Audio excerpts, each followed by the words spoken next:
छूम छाना नाना बाजे मैया हो पैजनिया।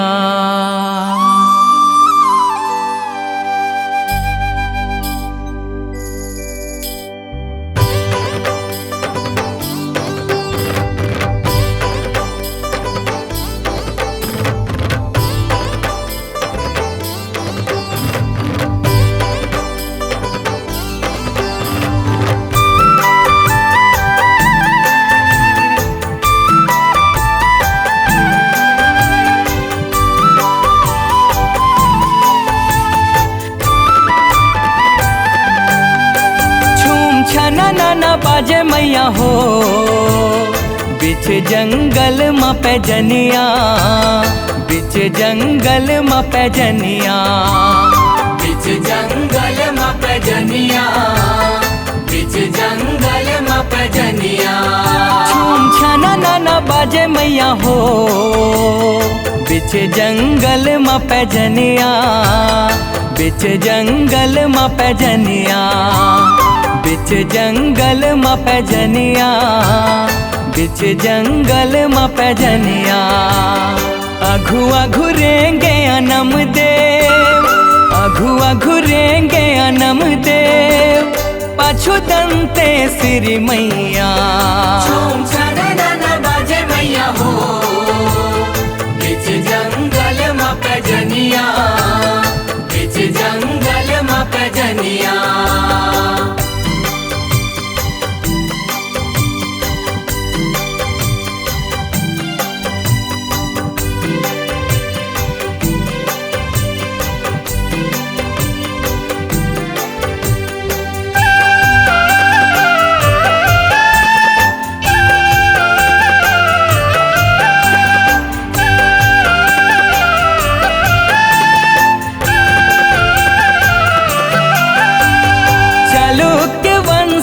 राजा नमदेव वारांगल ले आएगा, कात्यायन राजा आदिवासी कुल देवी दैला बनाएगा।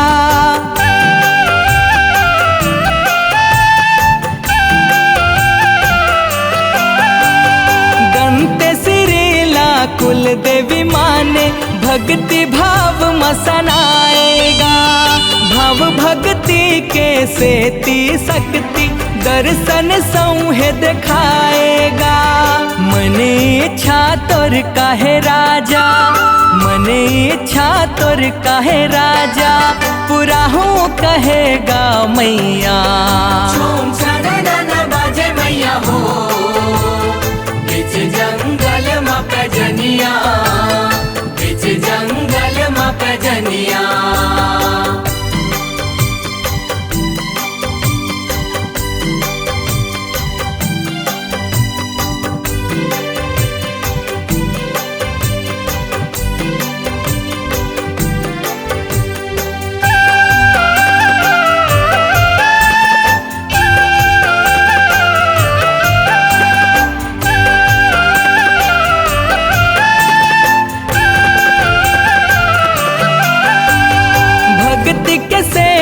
दाई दंते सिर साक छात गोठियाएगा। राज बेस्तार के भाव सुन दाई हुकुम सब बदला सुनाएगा।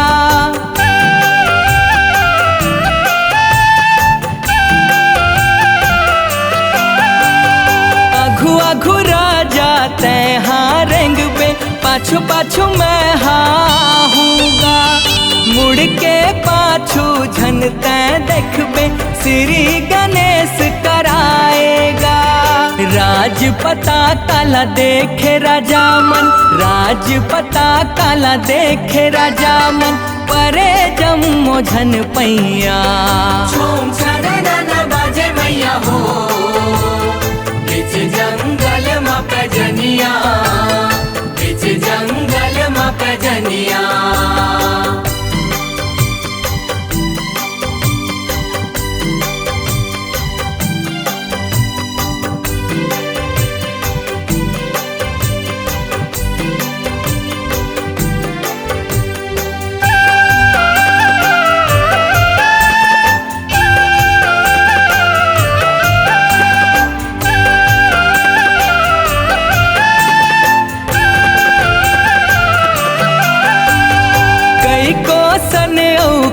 जो जन ले राज के होवे विस्तारी गा। आघू आघू अनम देव रेंगे पाछू पाछू महतारी गा।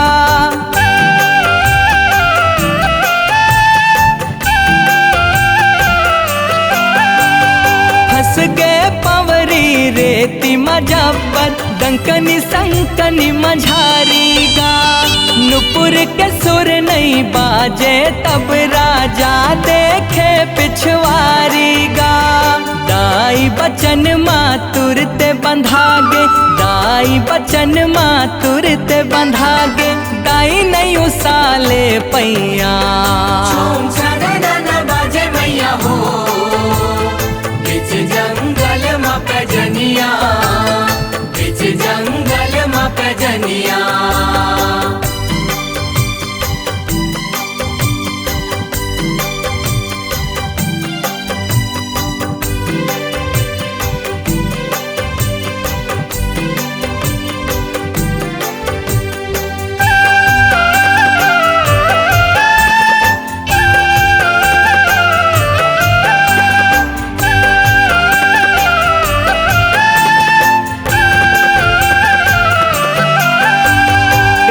विस्तार के आसल राजा दाई लागो राय सुघर।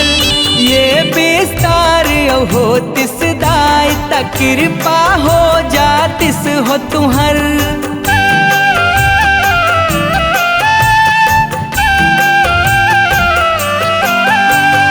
आघू नहीं जावो राजा मैं एले जागा तय वस्तर। जिहाँ क्षमा हो जाहिए वस्तर, उही राज है देव बस्तर।